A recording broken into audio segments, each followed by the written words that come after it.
Welcome, everyone, to the MMA Happy Hour. I am Kyle Anthony, your host. We're here. We have interviews, MMA banter, and betting advice. This week, UFC 296. Holy shit, it's the last card of 2023. I can't even believe it, but we're going to finish really, really strong here. We had to bring in the big guns, Matt Frevola, to come in, talk about the four fights we're going to be breaking down here on the show today. So, Matt, I appreciate the time. He's doing things. He's a busy guy, but I'm glad he was able to kind of come in here and stop by the show. So, Matt, I appreciate it.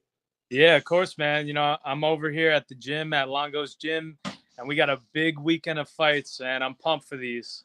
Yeah, man. I appreciate it. So before we get into UFC 296, when are we going to see you in the cage again? When are we going to see you out there steamrolling some heads? Yeah, we'll see. I'm kind of, I'm still training, but I'm coaching a lot now. I'm going to take, the rest of the year and just keep lifting heavy weights, enjoy the holidays. And I'll get into a fight camp in the new year, January, February. I'm ready to go March, April. So that's what I'm Nice. So perfect. You get to enjoy the holidays a little bit, but you're still grinding, and that's awesome to see. That's why I was telling you before the show, that's why you're a fan favorite. Everybody loves the way you bang out there, man. So looking forward to that. So we are going to get into the main event of this weekend, UFC 296. So I'm going to kick this one off real quickly here, kind of give you some of my input. We're going to talk about four fights here in the card today for everybody. So excited about it. So we're looking at Leon Edwards versus Colby Covington. Leon Edwards is a minus 160. You've got the comeback on Colby around the plus 130 mark. Now, this is going to be one of those classic grappler versus striker types of matchups here. We know what we're getting here. Leon, he's going to look to stand. He's going to look to throw, defend the takedowns. You've got Colby diving at legs. Now, the thing here for me, when I'm breaking this down, looking at it, the first part here is the fact of how much that Colby has a pack here. And I feel like it's a little bit overstated just because of what we were looking at against Usman, where Usman did struggle. Usman did have, a little bit of success there. Colby averages 4 takedowns per 15 minutes. You've got his takedown success rate at 45%, and you've got 70% takedown defense rate on Leon. Now, I understand all that. That looks great and all, and there's an opportunity. But the one thing here for Leon's side was the fact that Usman was 5 for 12 with 10 minutes of control time. And that opens up a little bit of a door, in my opinion, for Colby to get the takedowns, get some control time. You even saw what he did against Masvidal. He was 6 for 15 on takedowns with 16 minutes of control time. Really, really impressive overall when you're looking at it. Now, the striking side of things for me here, again, you're going to Leon here. Leon's going to have the bigger shots. I think he's going to have more versatile combinations. His kicking arsenal is really, really impressive. Leg, body, head, he goes for it all. You've got Colby, who's really going to struggle with cutting the distance, a little bit more sloppier of striking. But for me here, Matt, the biggest red flag for me on the Leon Edwards side is going to be his low volume. He really struggles to have this high volume that a guy like Colby, and I got the numbers right here. You've got Leon, who averages significant strikes, 2.8 per minute. You've got Colby at 4.1 per minute. But the real staggering number for me here is the distance strikes per minute. You've got 8 for Leon, and you've got 18 for Colby. I think that opens up the door for him here. I like the dog. I think the dog is absolutely live here. The path is there, the wrestling path, the volume. I like Colby at plus 130. Matt, how do you see this one? Yeah, man, I agree with you. I like Colby in this one. Leon's definitely got the edge on the striking, but you made a good point with Colby's pace. It's a classic striker versus grappler kind of fight, and then you watch the way that Leon was able to beat Usman. Leon was able to defend those takedowns, but I think that Colby puts more of a pace on people with his takedowns and his striking. I think like high volume striking and just staying in Leon's face with constant shooting. I don't think that's what Usman didn't do. So I think that's where Right. that's what Colby can really take over is just keeping that pace and just keeping those feints, keeping those level changes, keeping those strikes, just kind of outwork Leon.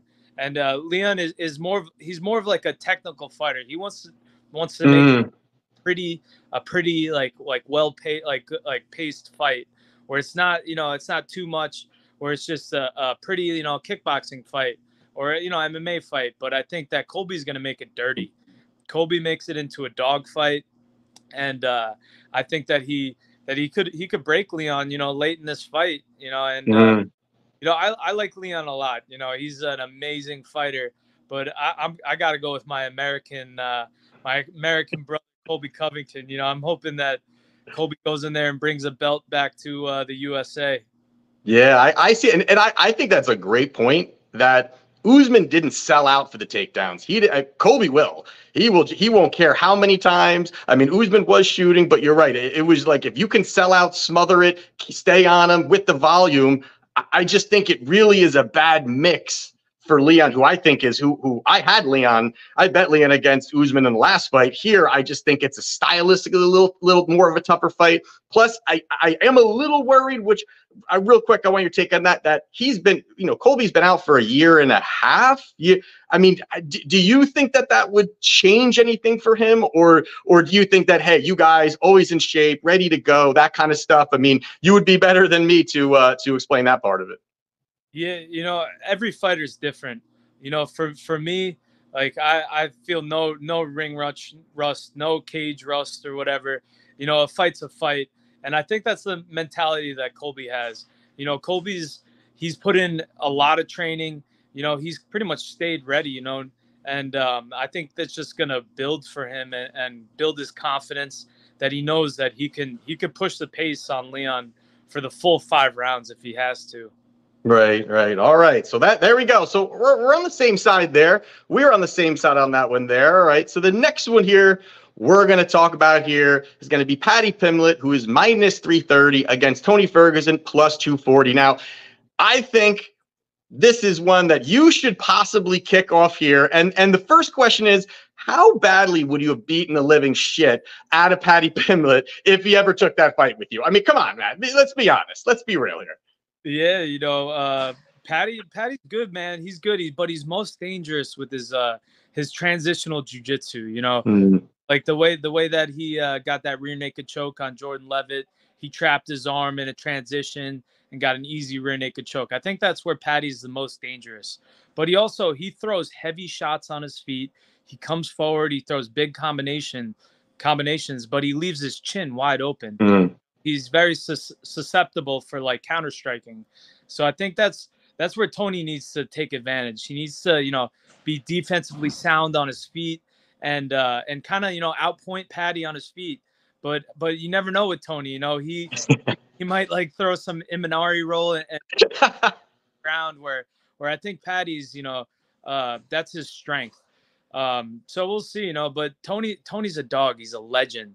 And at plus 240, I love throwing money on a dog like Tony, especially because Paddy Pimblett, he is 4-0 in the UFC, but he's not really proven yet. You look at Tony Ferguson's resume. Yeah, he lost 6 fights in a row, but all 6 of those fights, killers, top tier competition. So I think that, I think Tony could get it done. I think if he stays smart, stays defensively sound, and kind of picks him apart on the feet, I think he can either catch Paddy on the feet or outpoint him on his way to a decision win. And for dog money, I like that. Yeah, that's the big question here in this fight is Tony Ferguson washed? I mean, that's the whole thing. And that was really honestly my first point that you just made is his last 6 fights were tough fights. I mean, one of them was short notice. The other ones were absolute killers. And like you said, Gaethje, Chandler, Oliveira, think which people want about, Dariush. But, these are high level guys that are proven guys that have really been up there. While on the other side of things, Paddy, obviously he's coming up, so he's not going to be facing all of these top big names as he's working his way up. But the big thing for me in this fight was his fight against Jared Gordon, that how he fought that, where this was a step up for him, and he was a little bit exposed in certain spots there. You know, Gordon's not known for his hands as much. He was landing pretty clean on Paddy, to your point again, that he has his chin up. It's there. I mean, even that entire fight, whoever it was, maybe it was Joe Rogan, or whoever it was repeatedly saying, man, his head is on the center line. Man, his head is up. Man, he leaves his head up. And they consistently were saying that in that fight there, it was 63-60 on significant strikes. Gordon had 3 takedowns with 6 minutes of control time, and somehow he lost the fight. So, I mean, crazy, crazy. We all saw with the, you know, Barstool guys and whatever else is going on there with those guys, but that to me was a bad sign. I did like what, although he got his butt kicked, I did like what I saw from Tony Ferguson when he fought Bobby Green. My big thing about anything, if you're going to take the dog here, anything, can he take a punch? Can Tony take any kind of punch?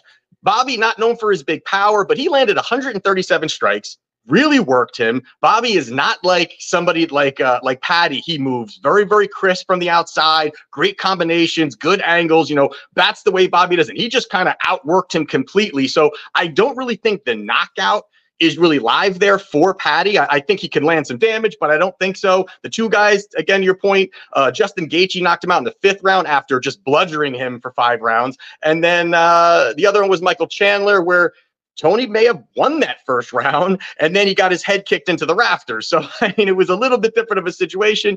But the other part of it that I thought was interesting was the fact that, you know, it's not that Paddy is really that great at wrestling. You know, he's not this guy that's going to really easily get you down, get that. He's 2 for 8 on takedowns in the UFC. He was 0-3 against Gordon. It's going to be a little bit tougher unless somebody, you know, Ferguson wants to get to the ground, those kinds of things. It could play out very, very closely. And I think that's where I kind of look at this. And if you're looking at the line, again, Paddy minus 330, you can get Paddy via decision because the world feels like Paddy's going to run through him. The decision is plus 220.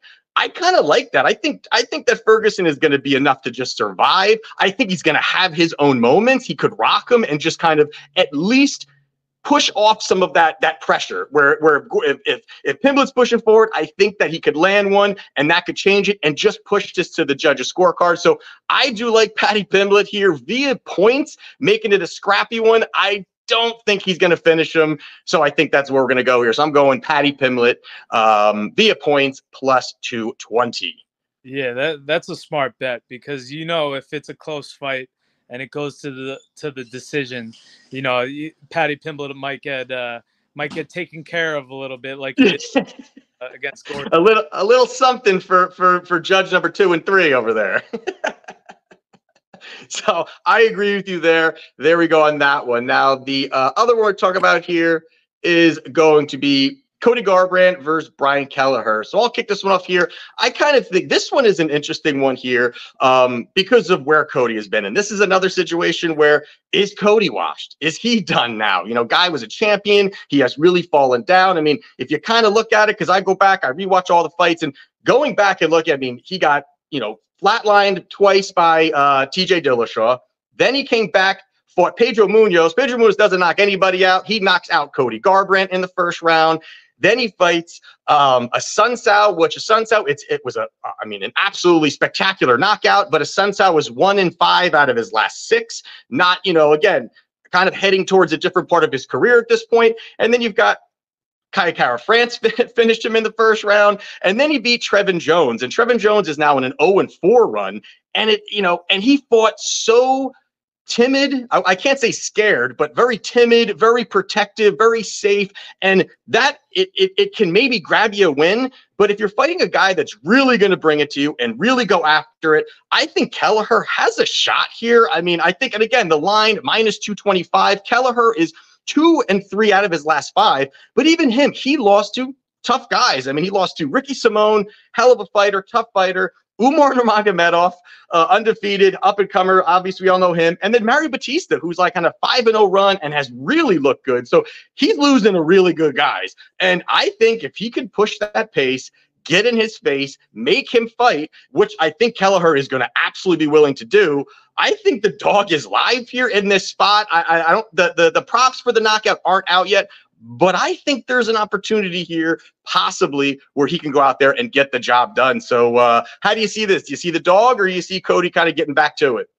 Yeah, I got a little bias on this one. Brian Kelleher is a Long Island guy. I've been following him. I'm buddies with him. And Kelleher just had a neck surgery, and he's coming back from a neck surgery. And I think he's coming back like he's got a lot to prove. I think Mm. he's kind of looking at this like it could be his last go at it, and he's got a former champion as an opponent. So I'm thinking you're going to see a really motivated Brian Kelleher, healthy now that he got that neck surgery, and hopefully he's feeling good. Yeah, I like the dog too. I think Kelleher is gonna bring it, but you can never count out Cody because Mm. that knockout power, which he shows. That a sunset knockout was awesome. But I think that was a good point. The way that Cody fought his last fight, he fought very safe. Um, and I don't like that, man. I think we love Cody Garbrandt because he's like knocks people out or gets knocked out. He kind of goes for it. So it's curious to see what Cody Garbrandt shows up. But I think Kelleher is definitely motivated right now, coming back, and I think Kelleher is gonna get it done.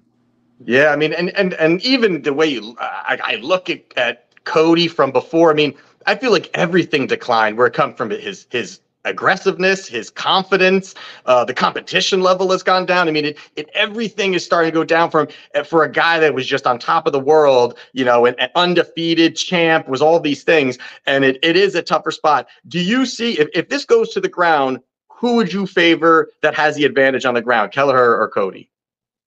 I'm gonna say it's who's ever on top. I think whoever Who can get the top control? Okay. can get the top control is going to be good. Kelleher has a very good guillotine. He's Mm. finished many people with the guillotine, and then I know Cody's got a wrestling background, so I mean, I think if Cody shoots, I could see Kelleher jumping a guillotine, maybe getting it, but if not, I think on the ground it's going to be pretty close. I think you give the wrestling to Cody. I think you give the jiu-jitsu to Kelleher. Yeah, I would kind of agree with that because I'm kind of thinking if Cody's going to the ground, that may not even be the safest place for him. Like you're saying, he could get locked up in something where he's just trying to play that control game, and Kelleher is looking to finish the fight, and he's just trying to your point, playing it safe. He's trying to do that's where he's going to make mistakes. He's not playing that game that he plays. So I do agree with you there. We're on the same page with Kelleher as well too. And then the last one here we're going to go over here is going to be Ian Garry versus Vicente Luque. Another big line here. And this one here, I mean, the world pretty much is all over Ian Garry, right? They're all over him. The whole situation. I mean, we don't have to dive into all that fun stuff, but it is kind of crazy that, a guy who talks a lot of trash is starting to get it back to him, and he just can't handle it. So how do you think, I guess, who do you kind of see this panning out? But do you think all this outside noise is going to bother him, or is it again the kind of situation he's focused, he's not worried about? I mean, maybe after the fight, but during it, he's not going to care. I mean, how do you kind of see that looking at it? Yeah, that's the big question. Is all this outside pressure going to get to Ian Garry? He is a young guy, undefeated guy. I think that he's got all the confidence in the world, but now everybody's trashing him. So that's gonna definitely hurt his ego a little bit. And is that going to affect the way he fights is the question. But I mean, all I could say is that for myself, once that cage door closes, the ref says, let's get it on, you're dialed in and you're focused on the fight. And when it comes to fighting, Ian Garry is good. He's undefeated for a reason. So we'll see. We'll see. Ian Garry, he does get hit. He got dropped in one of his fights. You got to be defensively sound to fight Vicente Luque. Vicente Luque throws powerful, full strike. He's a very good striker. He's got good jiu-jitsu as well. So this is going to be a great test for Ian Garry. And I think this is definitely going to be his toughest test. And then when you put all the outside things that are going on top of that, at Vicente Luque at plus, 285, that makes it even that much sweeter as an underdog. So, I mean, I love the underdog. I'm not going to lie. So I think Vicente catches him and ends the hype train.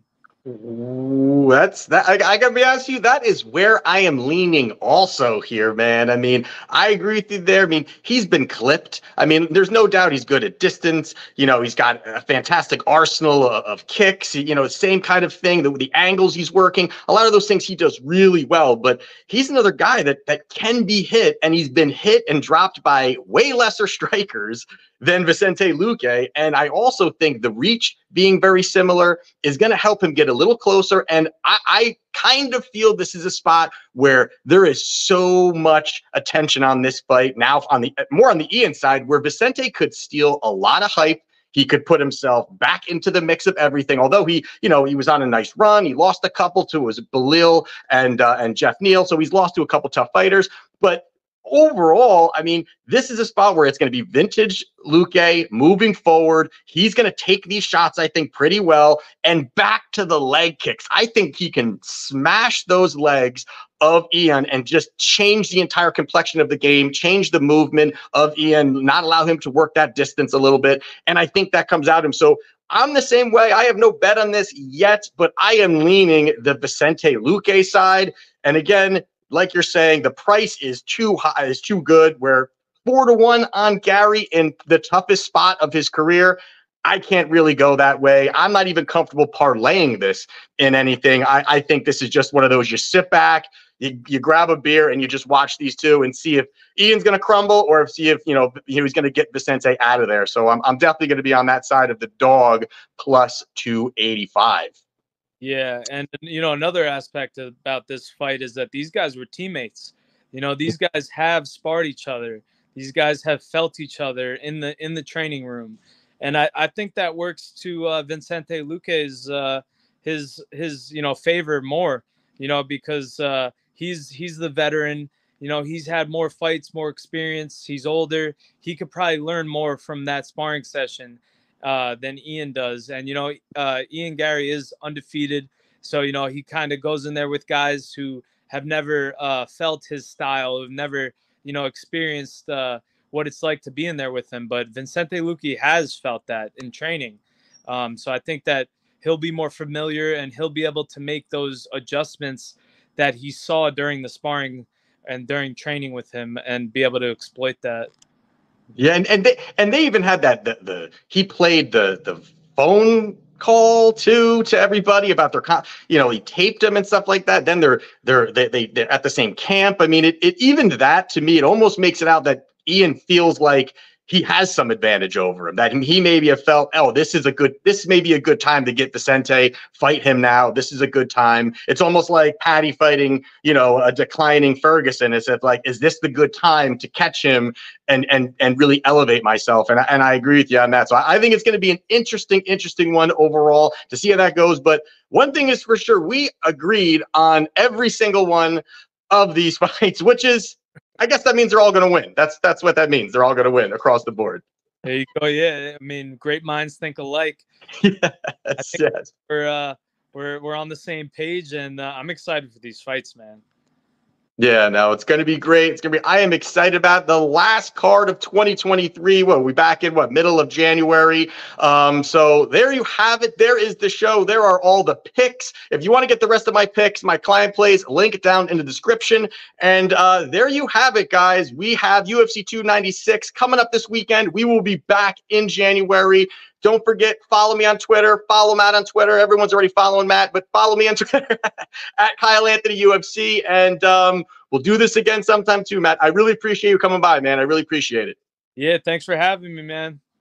All right. We'll do this again soon, and we'll see you in the cage soon. Everybody, have a good holiday. Take care.